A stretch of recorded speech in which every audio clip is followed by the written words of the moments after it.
Homeopathy degree certificate ఒక్కటే చాలా clinic పెట్టుకోవడానికి లేదా మనకి ఎండి కూడా కావాలా? Hi guys, welcome back to my YouTube channel Anusha పూస.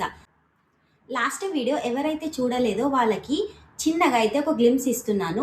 ఎంబీబీఎస్ చేస్తేనే డాక్టరేట్ సర్టిఫికేట్ వస్తుందా అనే డైలమాలో ఉన్న వాళ్ళకైతే మేమైతే లాస్ట్ వీడియోలో ఒక క్లారిటీగా ఇన్ఫర్మేషన్ ఇచ్చాము. సో ఇంకా మనకి లేటర్ ఆన్ స్ట్రీమ్స్ ఇంకా వేరే ఉన్నాయి, అదర్ స్ట్రీమ్స్ అనేది కూడా. సో ఈరోజు అయితే మనకి ఆ వీడియో కంటిన్యూగా అయితే ఈ వీడియో. సో ఇప్పుడైతే మనము ఎంబీబీఎస్ డిగ్రీ లేదా హోమియోపతి డిగ్రీ చేసిన తర్వాత ఏంటి నెక్స్ట్ అనేది మనకి ఎండి అనేది ఒకటి ఉంటుంది. సో మేమైతే హోమియో గురించి చెప్తున్నాం కాబట్టి ఇప్పుడు హోమియో చేసిన వాళ్ళు ఎండి చేయాలి అంటే ఏంటేంటి నెక్స్ట్ కోర్సెస్ మా సిస్టర్ని అడిగి తెలుసుకుందాం మనం ఈరోజు.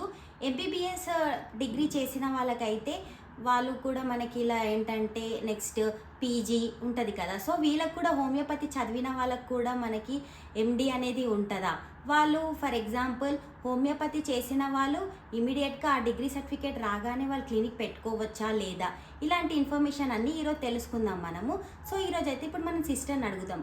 సో మనము హాయ్ అక్క, నువ్వు ఇప్పుడు చెప్పు ఏంటంటే మనము హోమియోపతి డిగ్రీ చదవగానే మనకి క్లినిక్ పెట్టుకోవచ్చా లేదా లేదా ఖచ్చితంగా దానికి ఎండి కావాలా అనేది చెప్పు ఇప్పుడు. Hi guys, this is doctor అలీక్యా. లాస్ట్ వీడియోలో చెప్పాను మీకు హోమియోపతి రావాలి అంటే ఏం చేయాలి అనేది.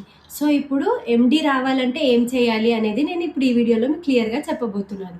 మళ్ళీ హోమియోపతి సర్టిఫికేట్తోనే మనం జస్ట్ క్లినిక్ ఓపెన్ చేసుకోవచ్చా లేదా పీజీ అనేది కూడా ఉండాలా మన క్లినిక్ ఓపెన్ చేసుకోవడానికి అనేది ఈ వీడియోలో నేను మీకు క్లారిటీ ఇవ్వబోతున్నాను. హోమియోపతి అంటే యూజీ అనమాట, అది అండర్ గ్రాడ్యుయేట్ కోర్స్. సో అదొకటి చాలు మనకి క్లినిక్ పెట్టుకోవడానికి. బట్ హోమియోపతి అనేది కంప్లీట్గా మనం కంప్లీట్ చేయాలి. 4.5 years మనకు అకాడమిక్స్ ఉంటాయి, 1 year ఇంటర్న్షిప్ ఉంటుంది. దాని తర్వాత మనకి ప్రొవిజనల్ సర్టిఫికేట్ అనేది ఒకటి వస్తుంది అనమాట. అంటే మనకు ఒక పిఆర్ పర్మనెంట్ రిజిస్ట్రేషన్ అనేది వస్తుంది. సో ఆ రిజిస్ట్రేషన్ నెంబర్తో మనము హోమియోపతి క్లినిక్ అనేది ఓపెన్ చేసుకోవచ్చు. దానికి మనకు పీజీ చేయాల్సిన అవసరం ఏం లేదు. జస్ట్ హోమియోపతితో మనకు మంచి నాలెడ్జ్ ఉంటే మనము ఈజీగా క్లినిక్ అనేది ఓపెన్ చేసుకోవచ్చు. అండ్ నెక్స్ట్ స్టెప్ ఏంటంటే హోమియోపతి చేసేసిన తర్వాత నేను ఎండి చెయ్యొచ్చా, ఎండి చెయ్యాలంటే ఏం చెయ్యాలి అన్న డౌట్ చాలామందికి ఉంటుంది. సో అక్క, నువ్వు చదివే టైంలో మాకు చెప్పినావు కదా, ఫస్ట్ ఇయర్లో మనకి ఒక సబ్జెక్ట్ ఉంటుంది అనాటమీ అనేది. సో ఒకవేళ అది ఫెయిల్ అయితే ఎవరన్నా స్టూడెంట్స్ వాళ్ళు మళ్ళీ ఫస్ట్ ఇయర్ మొత్తం చదవాలా లేకపోతే ఆ సబ్జెక్టే చదవాలా? ఫస్ట్ ఇయర్ అనేది మనకి ఒక ఫస్ట్ స్టెప్ లాంటిది అనమాట. సో దాంట్లో అనాటమీ, ఫిజియాలజీ ఇలా మనకు చాలా సబ్జెక్ట్స్ ఉంటాయి. మనం ఏ ఒక్క సబ్జెక్ట్ ఫెయిల్ అయినా కూడా మనము నెక్స్ట్ సెకండ్ ఇయర్కి అనేది వెళ్ళలేమన్నమాట. సో ఫస్ట్ ఇయర్ మనం కంప్లీట్ చేసిన తర్వాతనే మనం సెకండ్ ఇయర్లోకి ఎంటర్ అవ్వాల్సిన అవసరం ఉంటుంది. సో ఇప్పుడు నువ్వు అనాటమీలో ఫెయిల్ అయ్యావు అనుకో, అనాటమీ ఒక్కటే మనం ఎగ్జామ్ రాయాలి. అది మనకి మళ్ళీ పాస్ అవుతూనే మనం సెకండ్ ఇయర్ వెళ్ళాలి. సో ఒక బ్యాక్లాగ్ పెట్టుకొని మనం సెకండ్ ఇయర్కి కంటిన్యూ అవ్వడం ఇలాంటివన్నీ మెడికల్లో ఉండవన్నమాట. అది ఎంబీబీఎస్ అయినా, అది బిహెచ్ఎంఎస్ అయినా, అది ఆయుర్వేదిక్ బిఏఎంఎస్ అయినా, ఏదైనా కూడా the first year is a very important year. మనం అన్ని క్లియర్ అవుట్ చేశాకనే ద సెకండ్ ఇయర్కి వెళ్ళాల్సిన అవసరం ఉంటుంది. అంటే ఫర్ ఎగ్జాంపుల్ ఒకవేళ ల్యాబ్ ఫెయిల్ అయితే ల్యాబే రాయాలా లేకపోతే దానికి సంబంధించిన థియరీ సబ్జెక్ట్ కూడా మళ్ళీ చదవాలా? థియరీ కూడా చదివి ల్యాబ్ కూడా క్లియర్ అవుట్ చేసుకోవాలి. అంటే మళ్ళీ ఎగ్జామ్ రాసేటప్పుడు 2 రాయాలా? థియరీ రాయాలి, ల్యాబ్ రాయాలి. థియరీ రాయాలి, ల్యాబ్ రాయాలి. ఉట్టి మనం ల్యాబ్ ఒకటి క్లియర్ అవుట్ చేస్తే సరిపోదు, థియరీ కూడా క్లియర్ అవుట్ చేయాలి. సో గైస్, మీకు అర్థమైంది కదా. ఇప్పుడు మనం ఫస్ట్ ఇయర్లో ఏ సబ్జెక్ట్ ఫెయిల్ అయినా దానికి సంబంధించిన థియరీ సబ్జెక్ట్ రాయాలి, నెక్స్ట్ వచ్చేసి మళ్ళీ దాని ల్యాబ్ కూడా చేయాలి. సో మనకి వేరే బీటెక్ అలాంటివి అయితే మనం ఏంటంటే డైరెక్ట్గా సెకండ్ ఇయర్కి వెళ్ళిపోవచ్చు, కానీ వీటిలో అయితే అలా ఉండదు. సో బీ కేర్ఫుల్ ఉండాలి మనకు ఫస్ట్ ఇయర్లో. సో మనకు అక్కడే స్టాప్ అయిపోతుంది. ఫస్ట్ ఇయర్ అనేది చాలా ఇంపార్టెంట్. ఫస్ట్ ఇయర్లో ఫెయిల్ అయినామంటే ఇంకా అది పాస్ అయ్యే వరకు మనం అక్కడే ఉంటాం. సో మళ్ళీ సెకండ్ ఇయర్కి వెళ్ళడం, సో ఇవి బ్యాక్లాగ్స్ పెట్టుకొని మళ్ళీ కంటిన్యూ అలా ఉండదు, అక్కడికే స్టాప్ అయిపోతుంది. సో బీ కేర్ఫుల్ ఉండాలి మనం అది చదివే టైంలో. సో ఇప్పుడు నెక్స్ట్ మనం పీజీ ఎండి కావాలి అంటే ఏమేం కోర్సెస్ చేయాలి? సో మనం క్లినిక్ పెట్టుకొని దాన్ని ఇలా చదువుకోవచ్చా ఓపెన్ డిగ్రీగా లేదా ఖచ్చితంగా కాలేజ్కి వెళ్ళి చదువుకోవచ్చా? అలా ఇప్పుడు మనం క్లారిటీ కోసం మా సిస్టర్ అడిగి తెలుసుకుందాం. హోమియోలో మనం ఎండి చేయాలి అంటే ఓపెన్ డిగ్రీ లాంటివి చేయలేము. We have to go to college regularly. MD అనేది 3 ఇయర్స్ అని ఉంటుందన్నమాట మనకి. సో ఎండి రావాలి అంటే ఫస్ట్ మనం హోమియోపతి అనేది మనం మొత్తం పాస్ అవుట్ అయిపోయి మనకి ఆ ప్రొవిజనల్ మనకి సర్టిఫికేట్ వచ్చాక మనము ఒక ఎంట్రన్స్ ఎగ్జామ్ అనేది రాయాలి. ఇప్పుడు ఎంబీబీఎస్ అయిపోయి పీజీకి వెళ్ళాలంటే నీట్ పీజీ ఎలా రాస్తామో అలా సేమ్ మనకి ఆయుష్ డిపార్ట్మెంట్ అంటే హోమియో, ఆయుర్వేదిక్ ఇవన్నీ వెళ్ళాలంటే మనం ఒక ఆల్ ఇండియా ఆయుష్ ఎంట్రన్స్ ఎగ్జామ్ అనేది ఒకటి ఉంటుందన్నమాట. ఆ ఎంట్రన్స్ ఎగ్జామ్ అనేది మనం క్లియర్ చేయాలి. ఆ క్లియర్ చేశాక మనకి ఆ సీటింగ్ ప్రకారం అంటే మనకు వచ్చిన మార్క్స్ ప్రకారం మనకి కాలేజ్లో అనేది సీట్ వస్తుందన్నమాట. సో ఎలాంటి ఫర్ ఎగ్జాంపుల్ ఎంబీబీఎస్ వాళ్ళకి ఇలా సర్జరీ, ఇలా పాథాలజీ అలాంటివి చాలా ఉంటాయి కదా. సో మీ స్ట్రీమ్ వాళ్ళకి ఎలాంటివి చేయొచ్చు? సో మా దాంట్లో ఏంటంటే మెటీరియా మెడికా ఉంటుంది, ఆర్గనాన్ ఉంటుంది, రిపర్టరీ ఉంటుంది, మెడిసిన్ ఉంటుంది, నెక్స్ట్ సైకియాట్రీ ఉంటుంది. ఇలాంటివి ఉంటుందన్నమాట మా దాంట్లో సర్జరీ ఇలాంటివి ఉండవు. వీఆర్ లిమిటేషన్స్ అంటే మాకు కొన్ని లిమిటేషన్స్ ఉంటాయి. మాకు సర్జరీ అనేది ఒక లిమిటేషన్ అనమాట. So we can't perform surgeries అనమాట. మాకు అది లిమిటేషన్.